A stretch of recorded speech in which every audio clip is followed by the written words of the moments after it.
کاش جنازے کی طرح زندگی میں بھی 4 سہارے دینے والے کندھے ملیں تو کوئی بھی انسان جیتے جی نہ مرے۔ دشمن کے تلوار پر احسان کرو گے تو بھائی کی گردن کا نقصان ہوگا۔ عبادت کا اثر اگر مسجد سے باہر کے معاملات میں نظر نہ آئے تو وہ عبادت نہیں، عادت ہے۔ جب بات پیسے کی آتی ہے تو ہر کسی کا ایک ہی مذہب ہے۔ بغاوت میں رکاوٹیں تسلیم کرنے کے لیے نہیں بلکہ توڑنے کے لیے ہوتی ہیں۔ منافق آدمی کبھی دلیر نہیں ہوتا اور دلیر آدمی کبھی منافق نہیں ہوتا۔ مخلص لوگ چھوڑ جائیں تو منا لیا کرو اور منافق چھوڑ جائیں تو اللہ کا شکر ادا کیا کرو۔ آنکھیں آسمان کی طرف کر کے اللہ سے گمشدہ چیزوں کی فریاد کرنے سے پہلے اپنی آنکھیں نیچے کریں اور جو چیزیں آپ کے پاس موجود ہیں اس پر رب کا شکر ادا کریں۔ مال یا انسان کا چلا جانا نقصان نہیں، انسان کا سب سے بڑا نقصان کسی کی نظر میں گر جانا ہے۔ اولاد کی غلط تربیت کا طعنہ ہمیشہ ماں کو دیا جاتا ہے، جبکہ تربیت کسی ایک فرد کی کوشش اور ذمہ داری نہیں ہوتی۔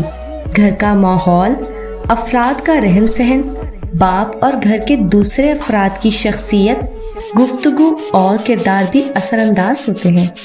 آخر یہ بات کسی کے سمجھ میں کیوں نہیں آتی؟ غربت جب تمہارے گھر میں داخل ہوتی ہے تو عزت نفس دوسرے دروازے سے نکل جاتی ہے۔ اللہ والے کہتے ہیں کہ دعا الفاظ کا نہیں، کیفیات کا نام ہے۔ مظلوم کے پاس کون سا اسم اعظم ہے یا کون سا وظیفہ ہوتا ہے جو غیب سے فوراً فیصلے کروا لیتا ہے؟ در حقیقت مظلوم کی آہ اس کی آہوزاری اور بے بسی ہے کہ صرف اللہ کی طرف متوجہ ہونا ہی غیب سے فیصلہ کروا لیتا ہے۔ اس لیے دعا مانگتے وقت الفاظ سے زیادہ کیفیت پر دھیان دو، کیونکہ تم جس رب کو پکار رہے ہو وہ تو بے زبانوں کی بھی سن لیتا ہے۔ اکیلے بیٹھ کر خود سے سوال کریں کہ آپ کے مرنے کے بعد کتنے لوگوں کی زندگیوں پر فرق پڑے گا۔ جن لوگوں کو فرق پڑے گا ان کا خیال رکھیں، باقیوں کی فکر کرنا چھوڑ دیں۔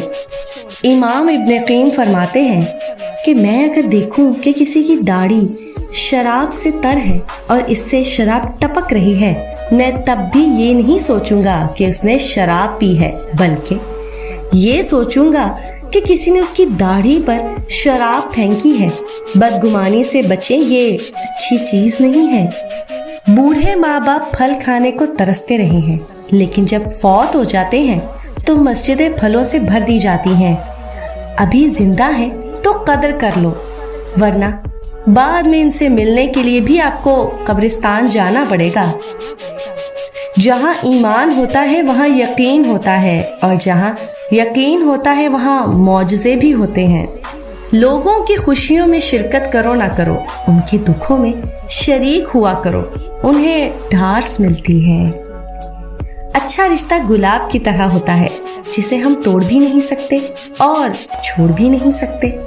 توڑ لیا تو مرجھا جائے گا، چھوڑ دیا تو کوئی اور لے جائے گا۔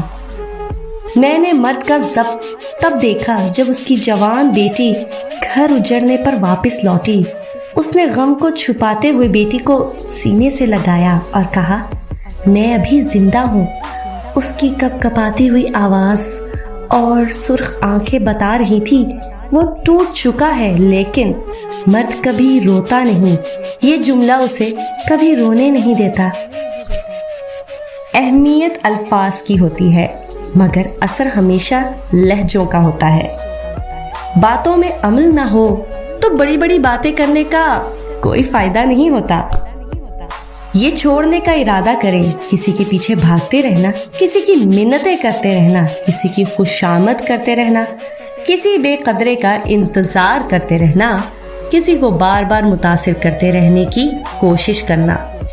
جب انسان زندگی کی تلخیوں سے تھکنے لگتا ہے تب آسمان کو الجھی ہوئی نظروں سے تکنے لگتا ہے آج کل احساس مہنگی ترین چیزوں میں شامل ہے۔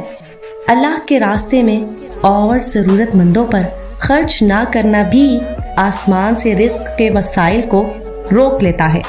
فرمان رسول صلی اللہ علیہ وآلہ وسلم، اور جو بھی قوم مالوں کی زکوٰۃ روک لیتی ہے تو آسمان سے بارش روک لی جاتی ہے۔ شک کرنا بھی ایک روگ ہے، جسے لگ جائے وہ کسی پہ اعتبار کے قابل نہیں رہتا۔ اگر کوشش کے باوجود آپ اپنی منزل تک نہیں پہنچ پا رہے تو ایک بار پلٹ کر پیچھے ضرور دیکھ لیں، کہیں کوئی آپ کی وجہ سے کچلا تو نہیں گیا۔ پڑوس کی لڑکی بھوکی ہے یہ کسی کو نہیں معلوم، مگر پڑوس کی لڑکی کہاں جاتی ہے یہ سب کو معلوم ہے۔ انسان کو وہی ملتا ہے جس کی وہ کوشش کرتا ہے، اور اس کی کوشش دیکھی جائے گی، پھر اس کو اس کا پورا بدلہ دیا جائے گا۔ میں نے بہت سی تلواریں دیکھی ہیں جو ایک کو دو کر دیتی ہیں۔ مجھے عشق کی تلوار پر بڑا تعجب ہے، یہ دو کو ایک کر دیتی ہے۔ جانتے ہو انسان کسے کہتے ہیں؟ جس کے دل میں انسانیت، آنکھ میں احترام، الفاظ میں نرمی، اخلاق میں رحمدلی اور مقاصد میں اعلیٰ ظرفی ہو۔ لوگ بیوی کی خوشی چاہنے کو زن مریدی کہتے ہیں۔ میں کہتا ہوں اس آدمی سے پوچھیں جس کی بیوی اس سے خوش ہے، وہ مرید ہے کہ مراد؟ خوش ہو کر ہی تو عورت بنتی ہے۔ عورت کو دیکھنا ہو تو اس کی خوشی دیکھیں، اسے خوشی میں دیکھیں۔ ماں، بہن، بیوی، بیٹی اگر خوش نہ ہو تو دیکھ لیں، اور اگر خوش ہوں تو بھی دیکھ لیں۔ ذرا یاد کریں، آپ کی بیوی آپ سے خوش ہوتی ہے تو کیا کرتی ہے، کیا کہتی ہے؟ نافرمانی کرتی ہے یا فرما برداری؟ بد زبانی کرتی ہے یا تہذیب و شائستگی کا مظاہرہ؟ میں دعوے سے کہتا ہوں عورت شوہر سے خوش ہوتی ہے تو فرما برداری کرتی ہے، اس کا ہر کام بھاگ کر کرتی ہے، بغیر کہے کرتی ہے، نرم و نازک لہجے میں خوبصورت باتیں کرتی ہے، تہذیب و شائستگی سے بلاتی ہے اور ناز و ادا سے لبھاتی اور رجھاتی ہے، اور ایسا کر کے خوش ہوتی ہے۔